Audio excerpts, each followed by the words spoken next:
Hello दोस्तों, आशा करती हूँ आप अच्छे होंगे, स्वस्थ होंगे, मस्त होंगे। दोस्तों देख लीजिए, यहाँ बाढ़ का पानी है। देखिए पूरा रोड भरा हुआ है।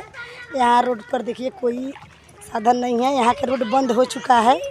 देखिए कितना पानी लगा हुआ है। देखिए एक ऐसे पानी है और यहाँ के पूरा रोड भरे हुए हैं। एक ऐसे इसका नज़ारा देखिए और कितना साफ पानी है। पूरा रोड पर भरे हुए हैं।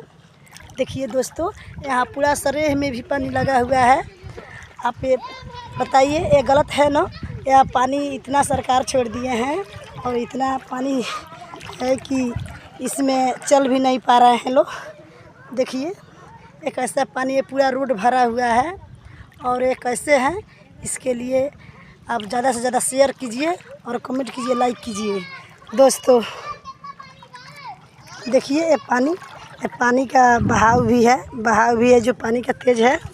और यहाँ पर देखिए